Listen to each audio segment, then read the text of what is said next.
క్రీస్తునందు ప్రియమైన సోదరి సోదరులారా, మన ప్రభువును రక్షకుడునైన యేసుక్రీస్తు యొక్క పరిశుద్ధమైన నామమున నేను మీకు శుభములు తెలియజేయచ్చు ఉన్నాను.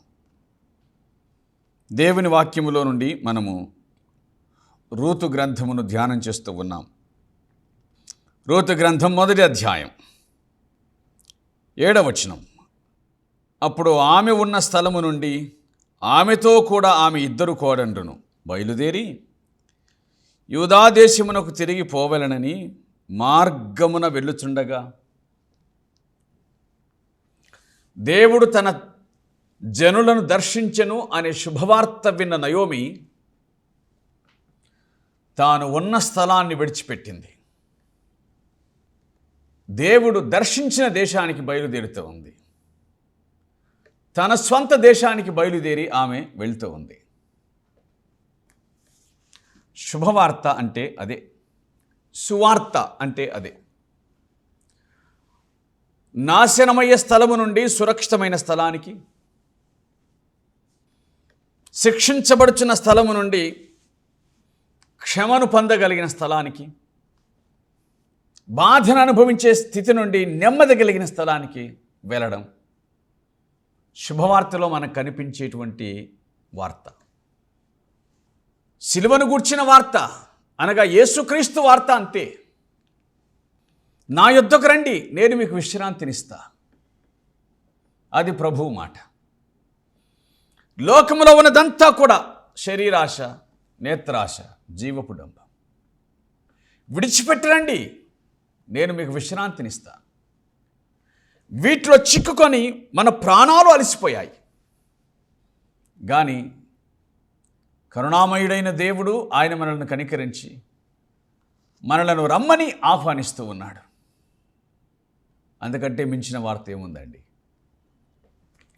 దేవుడు తన యొద్దకు రమ్మని ప్రజలను పిలుచుట, తన విశ్రాంతిలో ప్రవేశించమని జనులను ఆహ్వానించట కంటే మించిన సువార్త ఏముంది? దప్పిగొన్న వానికి నీరు, ఆకలిగొన్న వానికి ఆహారం కంటే మించిన సువార్త ఏముంది? పాపికి ప్రశాంతతను గూర్చిన సువార్త, క్షమాపణను గూర్చిన సువార్త, అది రక్షణ సువార్త, యేసుక్రీస్తు వార్త. లోతు తన కుమార్తెలను పెండ్లాడనై ఉన్న అల్లుల దగ్గరికి వెళ్ళి, లేండి, ఈ చోటు విడిచిపెట్టి రండి అని అన్నాడు. అది కదా సువార్త. ఇది నాశనం అవుతుంది. నాశనమయ్యే దాన్ని విడిచి క్షేమకరమైన దాని యొద్దకు రండి. సువార్త అంటే అదే. ఈ చోటును విడిచిపెట్టి రండి, ఇది ప్రమాదం.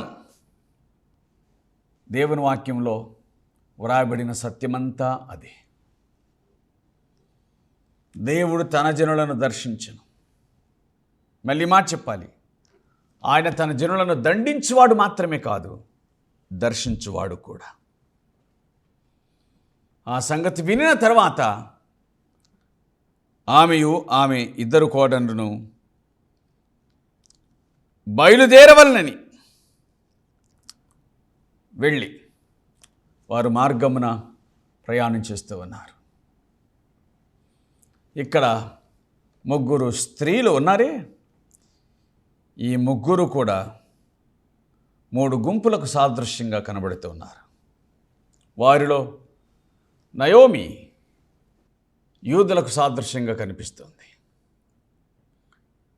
మిగతా 2 కూడా, ఆమె 2 కోడండ్రు, 2 అన్యజనులే.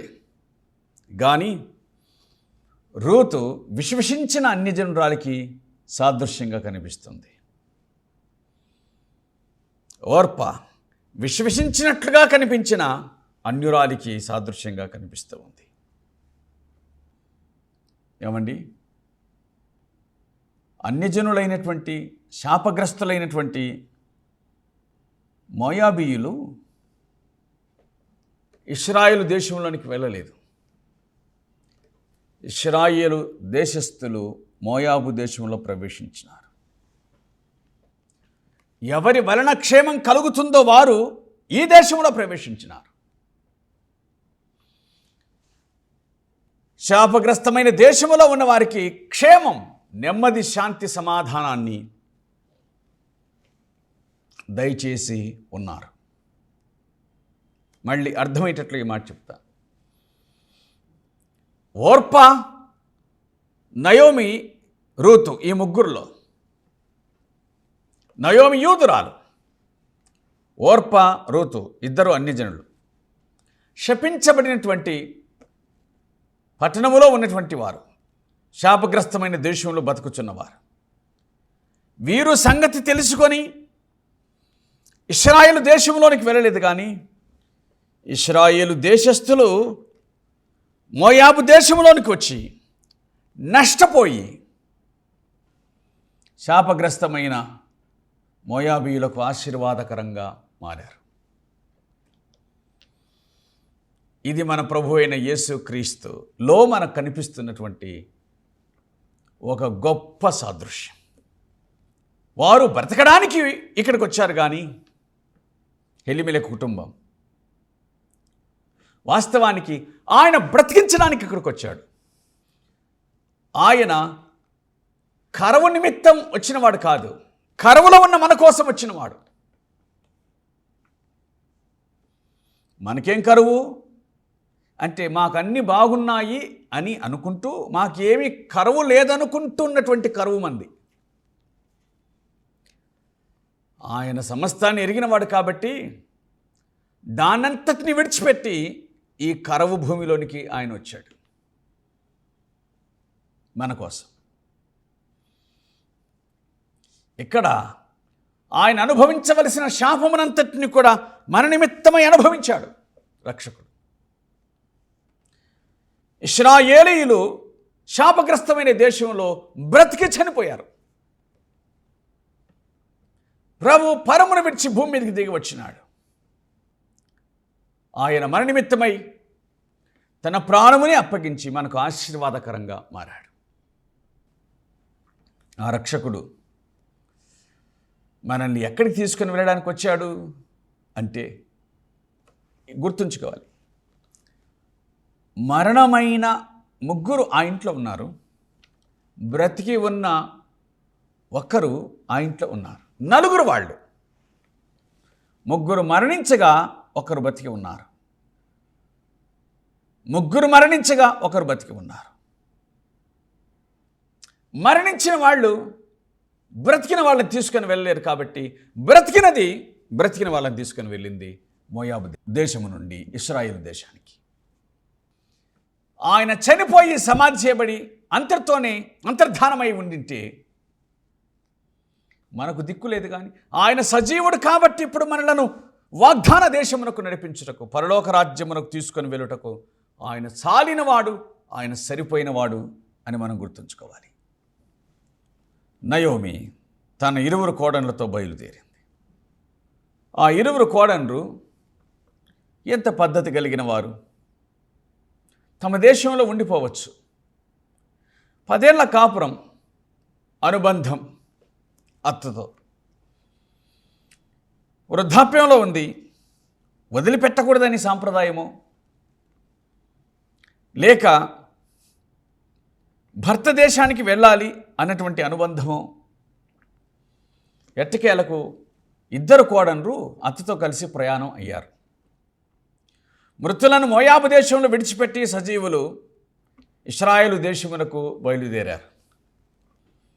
ఇంతలో ఒక స్వరం వినిపించింది.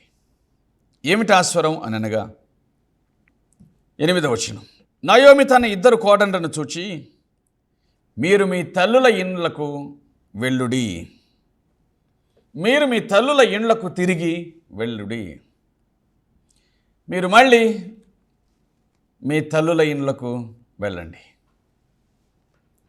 అది ఆమె సందేశం. ఎంత ఆనందం ఈ మాట, మీరు మీ తల్లుల ఇండ్లకు తిరిగి వెళ్ళండి. ఇది వారిని డివైడ్ చేసింది, అనగా ఆ ఇద్దరిని విడగొట్టింది. ఏ ఇద్దరిని? 2 కోడన్లను విడగొట్టింది. ఆ 2 కోడన్లు వెళ్ళిపోతారేమో అని అనుకున్నది, కానీ ఆ 2 కోడన్లు డివైడ్ అవుతారని ఆమె అనుకోలేదు. ఆ స్వరం వారిద్దరిని వేరు చేసింది. ఆ స్వరం వారి ఇద్దరిలో ఉన్న బుద్ధిని బయటపెట్టింది. ఓర్ప తన అత్తను ముద్దు పెట్టుకొనింది. వారు ఇద్దరు వెళ్తారని ఆమె అనుకుంది, కానీ ఇద్దరు వెళ్ళలేదు, ఒకరు మాత్రమే వెళ్ళారు. ఆమె ఏమంటుందో చూడండి. మీరు మీ తల్లుల ఎన్నుకు తిరిగి వెళ్ళండి. చనిపోయిన వారి ఎడలను నా ఎడలను మీరు దయచూపినట్లు యెహోవా మీ ఎడల దయచూపునుగాక. మీరు మీ భర్తలకు విధేయులుగా ఉన్నారు, నా ఎడల కూడా మీరు ప్రేమను చూపించారు, కాబట్టి దేవుడు మీకు ప్రతిఫలం ఇచ్చునుగాక. యెహోవా మీ ఎడల దయచూపునుగాక. వెళ్ళండి, మీలో ఒక్కొక్కటి పెళ్లి చేసుకుని తన ఇంట నెమ్మది నందునుగాక. యెహోవా మీకు అది దయచేయునుగాక అని వారితో చెప్పి వారిని ముద్దు పెట్టుకొనెను. మీరు వెళ్ళండి, నేను ఒంటరి దానను, నేను ఇరుక్తురాలను, నేను నా స్వదేశానికి తిరిగి వెళ్ళి మళ్ళీ అక్కడ జీవించగల శక్తి కలిగిన దాన్ని, మీకు అది కొత్త, కాబట్టి మీరు మీ ఇళ్లకు తిరిగి వెళ్ళండి. ఒకవేళ అని అంటూ నేనేమైనా మళ్ళీ వివాహం చేసుకున్నానా, అలాగున వివాహం చేసుకున్న ఎడల నాకు సంతానం కలిగిన అప్పటి వరకు మీరు వేచి ఉంటారా? అది మీకు కూడదు, వెళ్ళండి అని చెప్పి నయోమి తన నిస్సహాయతను వ్యక్తం చేసి తన ఇరువురు కోడళ్లను వారి తల్లిదండ్రులకు అప్పగించాలన్నట్లుగా మాట్లాడింది. కానీ వాక్యం ఏం చెబుతుందో చూడండి. 10వ వచనం. అంతటా వారు ఎలుగెత్తి ఏడ్చి నీ ప్రజల యొద్దకు నీతో కూడా వచ్చేదమని ఆమెతో చెప్పగా, నయోమి, నా కుమార్తెలారా, మీరు మరలుడి, నాతో కూడా మీరు రానేలా, మిమ్మల్ని పెళ్లి చేసుకొంటకై ఇంకా కుమారులు నా గర్భమున ఉందురా అని. అది కూడదు, యెహోవా నాకు విరోధి ఆయను, అది మిమ్మల్ని నొప్పించినంతకంటే మరి ఎక్కువగా నన్ను నొప్పించనని వారితో చెప్పాను.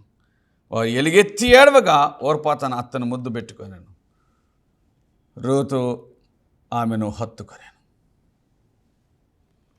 ఒక చక్కని సాదృశ్యం ఈ వచనాల్లో మనకు కనబడుతుంది. నయోమి ఒక వృద్ధాప్యంలో ఉన్న వాగ్దాన దేశమును, వాగ్దానాలను పొందినటువంటి జనాంగమునకు సూచనగా, ఇశ్రాయేలుకు సూచనగా కనిపిస్తూ ఉంది. ఆమె ఇశ్రాయేలు. మిగతా ఇద్దరు కూడా అన్యజనులైనటువంటి వారు. వారు ఆమెను వెంబడించారు. ఎక్కడి దాకా వెంబడించారు అని అంటే సరిహద్దుల దాకా వెంబడించారు. ఆమె వెళ్ళండి వెళ్ళండి అని చెబుతూనే ఉంది. ఇదొక పరీక్ష. కాబట్టి ఇప్పుడు ఓర్పా తన అత్తను ముద్దు పెట్టుకునింది. దాని అర్థం ఇది వీడుకోలు ముద్దు. ఆమె వెళ్ళిపోయింది. రూతు తన అత్తను హత్తుకునింది. ఏమండి, ఇద్దరు అన్యజనులే, ఇద్దరు ఒకే ప్రాంతపు వారే, ఇద్దరూ శాపగ్రస్త దేశస్థులే. కానీ రూతు హత్తుకొనింది, ఓర్పా వెళ్ళిపోయింది. ఓర్పా ఏమనింది? ఇలాగనింది, ఎలుగెత్తి ఏడ్చి నీ ప్రజల యొద్దకు నీతో కూడా వచ్చేదమని ఆమెతో చెప్పగా, 10వ వచనం, వారు ఎలుగెత్తి ఏడ్చారు. దేవుడు నన్ను బాధించాడు, అది మీకు జరగకుండాను గాక, మీరు వెళ్ళండి. ఎలుగెత్తి ఏడ్చారు. ఆ ఇద్దరిలో ఓర్పా ఏడ్చింది, కానీ తన ఇంటికి తిరిగి వెళ్ళింది. అనగా నయోమితో కలిసి నడవలేకపోయింది, నయోమితో కలిసి సాంగత్యం చేయలేకపోయింది, అంటే సహవాసం చేయలేకపోయింది. నయోమి వారిలో ఒకరిగా మారలేకపోయింది. దీనిని నామకార్థ క్రైస్తవ్యం అని అంటారు. యెహోవా తన జనులను దర్శించెను అని సువార్త విన్నటువంటి ఆవిడ ఆ సంగతి తన ఇరువురు కోడళ్లకు తెలియజేసి, నేను వెళ్తున్నాను, బయలుదేరి నా దేశానికి వెళ్తున్నాను, అది నాకు వాగ్దాన దేశం, మీ దేశానికి మీరు తిరిగి వెళ్ళండి, మీ జీవితాలను మీరు జీవించండి అనగా, ఓర్పా ప్రయాణిస్తున్నట్లుగా కనిపించింది, వెంబడిస్తున్నట్లుగా కనిపించింది. ఓ స్వరం వినగానే డిపార్ట్ వేరైపోయింది. నామకార్థం నామకార్థ క్రైస్తవ్యం, వెంబడిస్తున్నట్లుగా కనిపించే క్రైస్తవ్యం. యెహోవా యూదుల దేవుడు, ఆయన్ని వెంబడిస్తున్నట్లుగా, అనుసరిస్తున్నట్లుగా కనిపిస్తూ ఉంది. కానీ వాస్తవానికి కాదని మనకు అర్థమైంది. రూతు ఒక గట్టి విశ్వాసురాలు. ఆమె హత్తుకొనెను.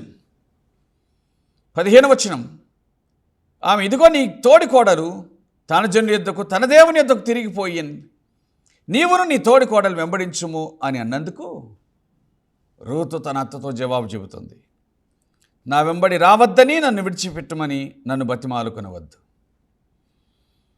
నీవు వెళ్ళి చోటికి నేను వచ్చేదను, నీ జనమే నా జనం, నీ దేవుడే నా దేవుడు. నీవు మృతి చెందు చోట నేను మృతి పొందేదను, అక్కడే పాతి పెట్టబడేదను. మరణం తప్ప మరి ఏదైనను నిన్ను నన్ను ప్రత్యేకపరిచినలా యెహోవా నాకు ఎంత కీడైనను చెయ్యనుగాక అని అనెను. దేవుడు తన జనులను దర్శించను అనేటువంటి మాట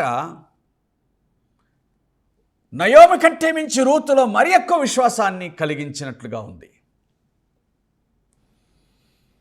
కాబట్టి తన మనస్సులో ఆమె ఎప్పుడో నిర్ణయించుకుంది, ఆ దేశానికి వెళ్ళాలి, ఆ దేవుని దర్శించాలి, ఆ దేశ ప్రజల్లో తాను ఒకదానిగా ఉండాలి, ఆ గడ్డ మీదనే బతకాలి, ఆ దేశంలోని పాతి పెట్టబడాలి. అది రూతు యొక్క తీర్మానం. ప్రియులారా, లోకాన్ని ప్రేమించేవారు, శరీరాన్ని ప్రేమించేవారు, లోకములో ఉన్నదంతయు ప్రేమించేవారు దేవుని రాజ్యమునకు ప్రయాణం కట్టలేరు. కట్టినట్టుగా కనిపిస్తారు, కానీ ఒక సమయం వస్తుంది, వారి మనస్సును పరీక్షించేటువంటి సమయం, వారి బుద్ధిని పరీక్షించేటువంటి సమయం, వారి త్యాగాన్ని పరీక్షించేటువంటి సమయం, వారి మనస్సును పరీక్షించేటువంటి సమయం. ఆ సమయంలో వారు తేలిపోతారు. శరీరాశలను విసర్జించలేక, నేత్రాశలను విసర్జించలేక మనస్సులో బ్రతుకుచున్నటువంటి వారు అలాగే ఒక దినాన తాము బయటపడతారనే విషయం దేవుని వాక్యం గుర్తు చేస్తూ ఉంది. దేనిని ఆశించక, భవిష్యత్తు ఎరగక, తానేమైపోతాననే సంగతిని కూడా ఆలోచించకుండా, శరీర సుఖము కంటే ఆ దేశాన్ని, ఆ దేవుణ్ణి ప్రేమించిన హేతువు చేత రూతు నిస్వార్థంగా తన అత్తను వెంబడించడానికి ఇష్టపడింది. అంతే. దేవుణ్ణి వెంబడించాలి అంటే, ఆ దేవుని రాజ్యాన్ని కోరాలి అని అంటే, అది కావాలి అని అంటే ఏ స్వార్థపు బుద్ధి ఇక్కడ పనికిరాదని మనం గుర్తుంచుకోవాలి. లోకాశల నిమిత్తమై ఆయనను వెంబడించితే అది దొరకదని జ్ఞాపకం చేసుకుందాం. వీటిని విసర్జించి ఆయనను వెంబడించితే క్షేమాన్ని, మేలును అనుభవిస్తామని దేవుని గ్రంథం మనకు జ్ఞాపకం చేస్తూ ఉంది. ప్రియులారా, సోదరి సోదరులారా, మనం జ్ఞాపకం చేసుకుందాం, మనల్ని మనం పరీక్షించుకుందాం. ఆయనను వెంబడించడం అన్నటువంటిది నిత్యత్వములో ఉన్నటువంటి మేలుల కోసమే తప్ప శరీర సంబంధమైన వాటి కోసం కాదని మనం గుర్తుంచుకుందాం. అలాగే ఆయనను అనుసరిస్తూ ఉంటే ఖచ్చితంగా అలాగే అనుసరిస్తాం. అనుసరించుచున్నట్లుగా కనిపించకుండా, వేషధారణతో కాకుండా యథార్థతతో మనం ఆయన్ను అనుసరిద్దాం. యూదులు అన్ని జనులకు ఆశీర్వాదకరమైన వారు. నష్టాన్ని పొందారు, బాధించబడ్డారు, హింసించబడ్డారు వారి అవిధేయతను బట్టి. కానీ వారిని దండించిన దేవుడు వారిని దర్శించాడు అనే విషయాన్ని మనం గుర్తుంచుకోవాలి. వారిని దండించిన దేవుడు ఆయన మనకు దొరికాడు. వారిని దండించిన దేవుడు వారిని దర్శించడం ప్రారంభం చేశాడు. ఈనాడు జరిగేది అదే, జరిగింది అదే. 1948వ సంవత్సరం మే నెల 15వ తారీఖున ఇశ్రాయేలుకు స్వాతంత్రం వచ్చింది. ప్రపంచంలో చెదిరి ఉన్న యూదులందరూ ఈ దేశానికి వచ్చారు, సంతోషించారు. తమ దేశానికి వెళ్ళడానికి వారు ప్రయాణం అయ్యారు. దేవుడు తన జనులను దర్శించెను, యూదులను దర్శించాడు, వారికి స్వదేశాన్ని అనుగ్రహించాడు. వారంతా బయలుదేరి తమ స్వదేశములకు తిరిగి వస్తూ ఉన్నారు. ఇది భౌతికం. కానీ మనకు కలిగినటువంటి గొప్ప ఆశీర్వాదం ఏమిటనగా, వారు ప్రభువును తృణీకరించుట వలన, వారు తమ అవిధేయత వలన మన విధేయతకు వారు కారకులు అయ్యారు. ప్రభు మనకు దొరుకుటకు వారు కారకులయ్యారు. ఆయన తన స్వకీయుల వద్దకు రాగా వారు ఆయనను తృణీకరించారు. తనెందరు అంగీకరించరో అనగా తన నామమును విశ్వాసముంచిన వారందరికీ దేవుని పిల్లలు అగుటకు ఆయన అధికారమును అనుగ్రహించెను అని వ్రాయబడిన ప్రకారంగా ఇప్పుడు మనం ఆయన అంగీకరించటం వలన దేవుని పిల్లలగుటకు దేవుడు మనకు ఆశీర్వాదాన్ని దయచేసి ఉన్నాడు. దేవునికి స్తోత్రము కలుగును గాక. యూదులు దేశానికి, యూదులు ప్రపంచానికి ఆశీర్వాదమే కానీ శాపము కాదు అనే సంగతిని గుర్తుంచుకుందాం. వారి ద్వారా ప్రపంచానికి ప్రభువైన యేసుక్రీస్తు దొరికాడు. వారి ద్వారా లేఖనం దొరికింది, సంగతులు సత్యం బోధపడ్డాయి. నీ దేవుడే నా దేవుడు అని హత్తుకుంది రూతు. ఆమె హృదయం స్థిరపరచబడినని, మనస్సు కుదిరినదని నయోమి గ్రహించినదై ఇక ఆమెను వెళ్ళమని చెప్పడం మానేసింది. వారిద్దరూ కలిసి తమ సొంత దేశానికి వెళ్ళారని దేవుని వాక్యం గుర్తు చేస్తుంది. ఒక చక్కని పోలిక, సాదృశ్యం రూతు గ్రంథమునందు మనకు కనబడుతూ ఉంది. ప్రియులారా, ప్రభువైన యేసుక్రీస్తు పరమును విడిచిపెట్టినవాడు, భూమి మీదకి దిగి వచ్చినవాడు, ఆయన యూదుల మధ్య జన్మించినవాడు, సర్వలోక పాప నివారణ నిమిత్తమై మన కొరకు తన ప్రాణాన్ని అప్పగించినవాడు, మన కొరకై మన పాప క్షమాపణ నిమిత్తమై చనిపోయి సమాధి చేయబడి తిరిగి లేచినవాడు, మనకు క్షేమాన్ని అనుగ్రహించేవాడు. ఆయన వెంబడించుట క్షేమం, ఆశీర్వాదకరం. ఇంకా ఆయన విశ్వాసం ఉంచకపోతే ఆయనకు జీవితాన్ని అప్పగించమని ప్రేమతో మనవి చేస్తూ ఉన్నాను. అలాంటి కృపను, భాగ్యమును ప్రియరక్షకుడు అనుగ్రహించి దర్శించునుగాక. ఆమేన్. ప్రార్థన చేద్దాం. మా తండ్రి, మీకు స్తోత్రాలు. మాకు ఇచ్చిన ఈ గొప్ప భాగ్యం నిమిత్తమై నిండు కృతజ్ఞతాస్తుతులు చెల్లిస్తూ ఉన్నాం. మాటలు విన్న వారిని దర్శించి ఆశీర్వదించండి, అవసరతలు తీర్చి మహిమ పొందండి. క్రీస్తుపేట వేడుకొనుచున్నాము తండ్రి. ఆమేన్.